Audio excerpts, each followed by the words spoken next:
Um, when The Dogfather was released in '96, Snoop did an interview with Tavis Smiley, where he took calls from, viewers.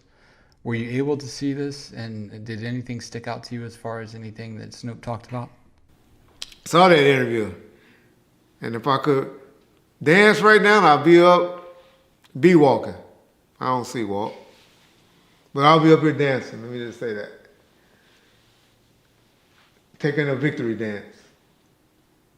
Because I told you motherfuckers, I said, the reason why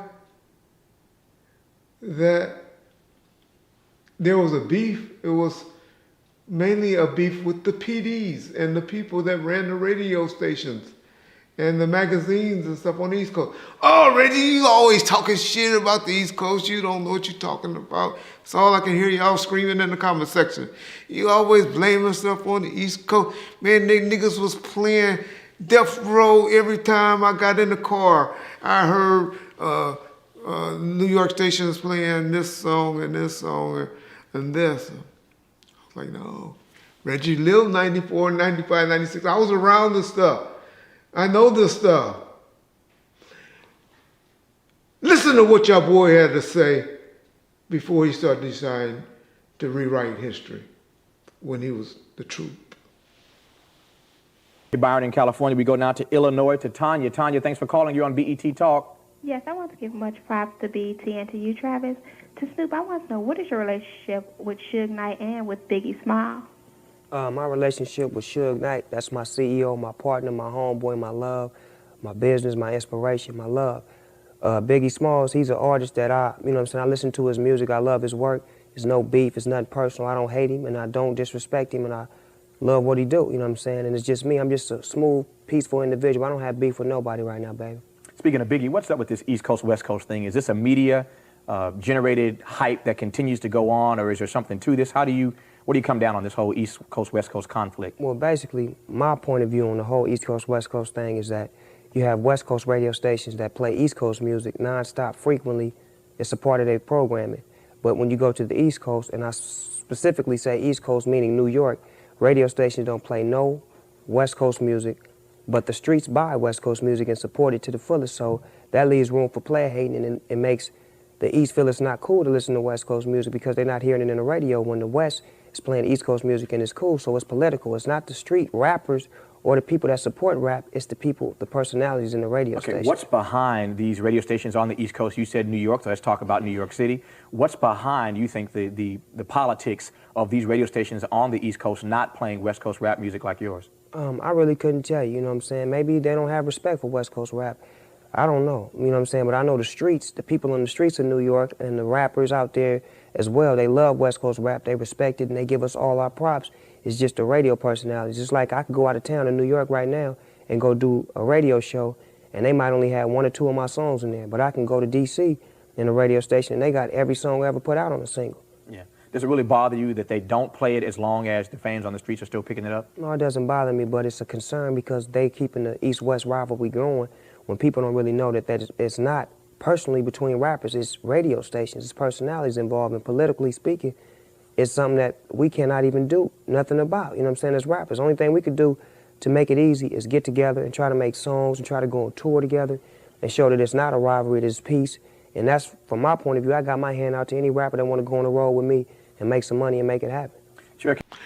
Did y'all hear what the nigga said?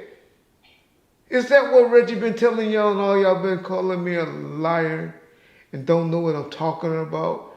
And I'm mistaken for the ones that y'all that kind of like Reg and be like, okay, you're right, Reg. But you're wrong. I remember hearing this. This is what Snoop said.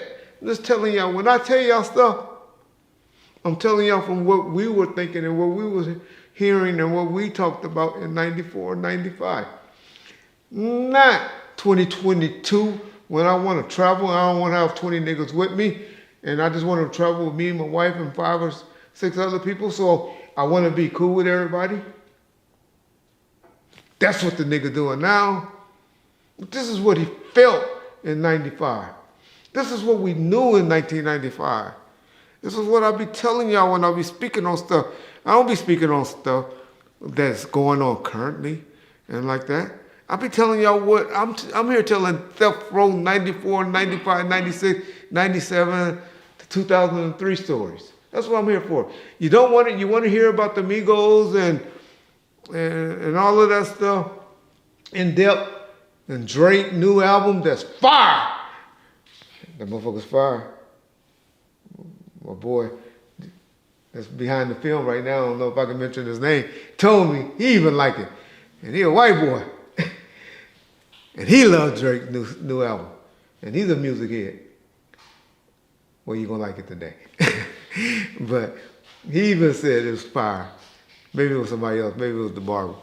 But my point is, there's other channels for that. I'm here telling the era for the people that want to know what behind the scenes were going 94, 95, 96, 97. That's all we're here for. And I'm just telling y'all, look what the man said. How many times I done brought y'all audio from this man? And it's not the Reggie hates Snoop campaign going on over here. Snoop Dogg is Reggie's favorite entertainer. Musically. 90s hip hop, let me say that. All music, to be honest, well, maybe not Charlie Wilson and Frankie and all of them, and Mary. But hip hop or rap, that's my pick to go see. So I'm not here to hate on him, man. I just tired of him trying to rewrite history so he can make himself look like Captain Hero in this documentary that's about to come out.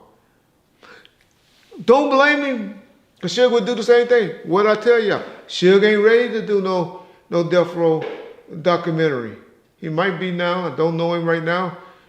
He might be a little bit more humble. But 3 or 4 years ago when I was communicating with that nigga daily, he wasn't ready. Because he would have Dre in the closet getting fucked by Bruce, Snoop running and scared and acting like a little bitch. That ain't true about neither one of them. But that's what he would have did. That's what my boy Snoop is going to do on this buyout right now. That's why he's been rewriting all of this. That's been a build-up. If y'all can't see it, y'all just don't get it. This is what this whole get down been. I've been wondering. I've been like, why is Reggie on this man's head like this? That dude is a cool dude. He's mellow, he's chill and all that. And I'm over here saying, I agree. Why is he doing this? It's obvious. That nigga's gonna be Captain Hero. Y'all watch when that buyout come out. And then he go and get the biggest hater of Tupac and him to direct it. Ellen Huge. They hate Tupac.